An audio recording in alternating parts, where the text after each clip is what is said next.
So next है data dissemination and gathering. अब देखो मेन प्रॉब्लम है ये डेटा की, कि हमारा जो डेटा कलेक्ट हो रहा है उसको किस तरीके से आगे प्रोपोगेट करना है, ठीक है, उसको कहाँ स्टोर करना है। तो ये एक इम्पोर्टेंट फैक्टर होता है जब भी हम किसकी बात करते हैं, जब भी हम बात कर रहे हैं राउटिंग की, ठीक है।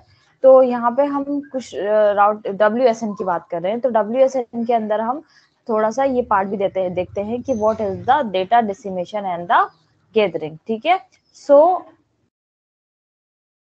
So the way the data and queries are forwarded between the base station and the location where the target phenomena are observed is an important aspect and a basic feature of the WSN, ठीक है। तो यहाँ पे क्या होता है आपका कि आपने क्या किया है कि लोकेशन, कई बार हमारे लिए लोकेशन एक इम्पोर्टेंट फैक्टर होता है ना, जैसे आपकी GPS एप्लीकेशंस वगैरह हो गई।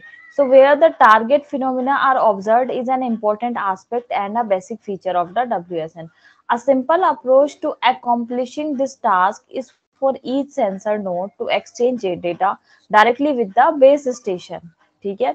A single hop based approach, however, is costly as nodes that are farther away from the base station may deplete their energy reserves quickly, thereby severely limiting the life time of the network. तो इन्होंने कहा कि for an example अगर हम location की बात करें कि मान लो कोई एक पहले ये यहाँ था, फिर यहाँ हुआ, फिर यहाँ हुआ, तो अगर ये बेस स्टेशन से जैसे जैसे दूर जाता जाएगा तो उस केस में आपके लिए क्या हो जाएगा, कॉम्प्लेक्सिटी कहीं ना कहीं बढ़ रही है, ठीक है। तो ये वाली चीज है। So this is the case, या फिर आपका बेस स्टेशन है, यहाँ पे बहुत सारे सेंसर नोड लगे हुए हैं, तो कोई दूर वाला नोड है, ठीक है।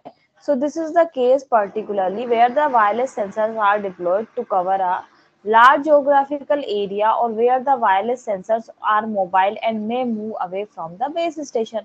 तो आप अगर मान लो मूविंग की बात कर रहे हो, अगर मान लो वो बेस स्टेशन से दूर जा रहे हैं, तो उस केस में so to address the shortcoming of the single hop approach, data exchange between the sensor and the base station is usually carried out using multi-hop packet transmission over short communication radius. अब इन्होंने यूं कहा कि भाई हमारे साथ मसला क्या हो रहा था कि मान लो ये बेस स्टेशन था और आपका नोड जो है, हम लोकेशन बेस्ड स्टडी कुछ कर रहे हैं, वो दूर मूव कर रहा है, डायनेमिक बिहेवियर है उसका।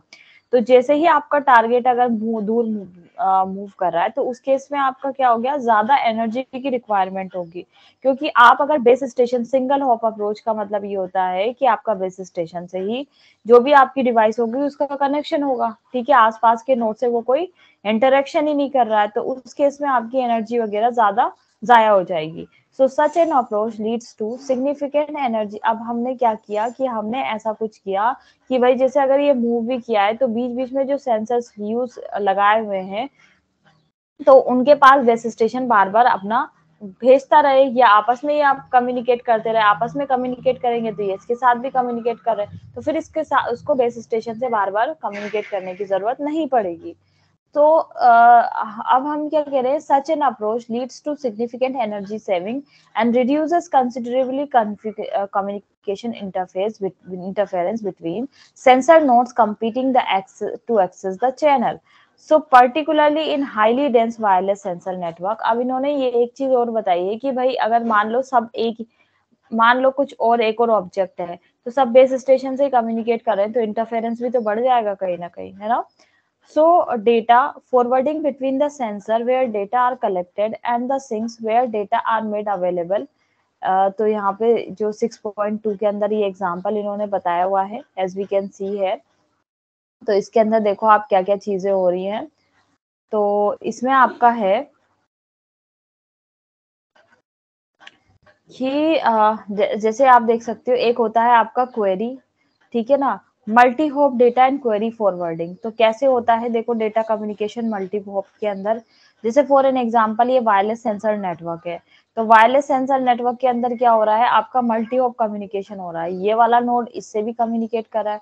अच्छा पहले इनका यहाँ पे जो ये वाले सेंसर नोड से डिनोट किए हुए हैं, ठीक है, सेंसर नोड आपको इस तरीके से ये राउंड व्हाइट राउंड में, ये क्या है आपका बेस स्टेशन से रिप्रेजेंटेशन दिया है, ये आपका किस चीज को रिप्रेजेंट कर रहा है, that is your base station को।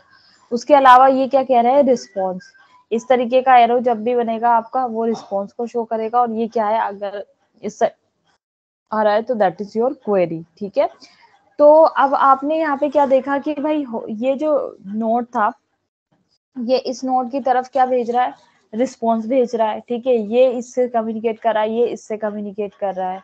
ठीक है, और यहाँ पे एक और चीज भी क्या हो रही है, ये वाला नोड भी यहाँ से भी अपना डेटा ट्रांसमिट कर रहा है।